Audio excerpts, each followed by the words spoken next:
Hi friends, எல்லோரும் எப்படி இருக்கீங்க? Welcome to ADC local eats. உங்களை ரொம்ப நாளுக்கு அப்புறம் சந்திக்கிறதுல ரொம்ப சந்தோஷம் எனக்கு. இன்றைக்கி நான் எங்கே வந்திருக்கிறேன்னு கேட்டிங்கன்னா, மாரத்தள்ளி பிரிட்ஜு கிட்ட அஸ்வத் நகர்னு ஒரு ஏரியா இருக்குது. அந்த ஏரியாவில் ஒரு தள்ளு வண்டியில் விற்கிற இந்த மீன் கடைக்கு தான் வந்திருக்கிறேங்க. இவங்கக்கிட்ட எனக்கு ரொம்ப பிடிச்ச விஷயம் என்னென்னா மசாலா தாங்க.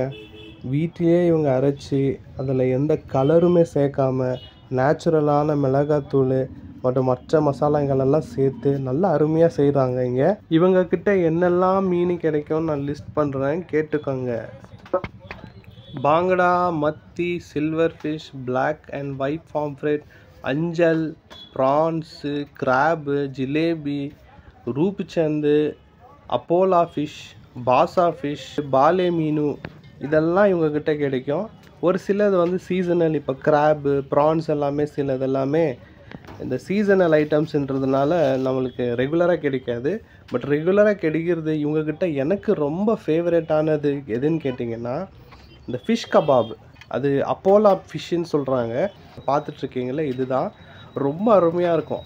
இதில் முக்கியமாக ஒரு விஷயம் இதில் ஹைலைட் பண்ண வேண்டியது என்னென்னா, அதில் அந்த கொழுப்பெல்லாம் வராங்க ஃபிஷ்ஷு கபாபில்.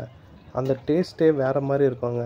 இதில் கொஞ்சம் மசாலாலாம் தூவி கொஞ்சம் தடவி அந்த தட்டில் போட்டு கொடுப்பாங்க. எடுத்து நீங்கள் கடிச்சிங்கன்னா வேறு லெவல் டேஸ்ட் இருக்குங்க. உண்மையாக சொன்னால் சும்மா டக்கராக இருந்தது. இந்த கடைக்கு நான் ரெகுலராக போவேன், வீக்லி ஒன்ஸ் அட்லீஸ்ட் நான் போவேன். விலையை கேட்டிங்கன்னா நீங்களே ஆச்சரியப்படுவீங்க. ஏன்னா 50 ரூபாயிலேருந்து ஸ்டார்ட் ஆகுது. 50 ருபீஸ்க்கு 100 கிராம்ஸ் ஃபிஷ் கபாப் கிடைக்கும்.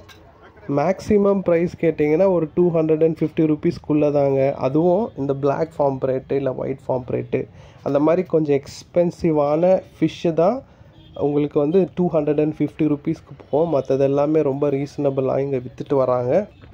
பாருங்களேன், ஃபிஷ் கபாபு சும்மா எப்படி ஃப்ரெஷ்ஷாக இருக்குது.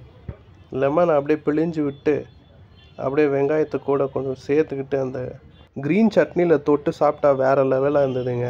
நான் கூடவே மத்தி ஃபிஷ் இருந்தது, அதை கூட கொஞ்சம் ஆர்டர் பண்ணி சாப்பிட்டு டேஸ்ட் பண்ணி பார்த்தேன். உண்மையாகவே வேறு லெவலுங்க. அவர் பொரிக்கும் போது அந்த சவுண்டு வருது பாருங்கள், அந்த சத்தம் அவ்வளோ சாட்டிஸ்ஃபையிங்காக இருந்ததுங்க. அப்படியே மசாலா மேலே மேலே லேயராக தடவி அவர் அதை பொரிச்சு கொடுக்கும்போது நாக்கில் எச்சில் ஊறிடுச்சு. ஆனால் செம்மையாக செய்தார். அந்த சத்தத்தை கொஞ்சம் கேளுங்களேன்.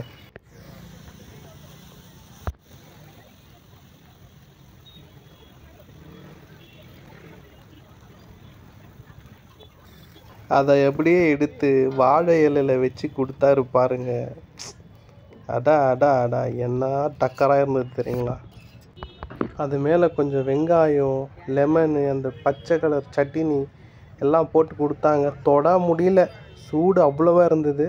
பட் ஆனால் இப்படியே எடுத்து வாயில் போட்டால் சும்மா வேற மாதிரி.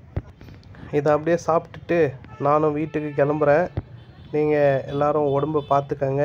நீங்கள் சாப்பிடும் பொழுது உங்களுடைய ஹெல்த் கண்டிஷன்ஸை மைண்டில் வச்சுட்டு சாப்பிடுங்க. இன்னும் ஒரு நல்ல வீடியோவில் உங்களை நான் சந்திக்கிறேன். அது வரைக்கும் எல்லோரும் டேக் கேர் அண்ட் பாய்.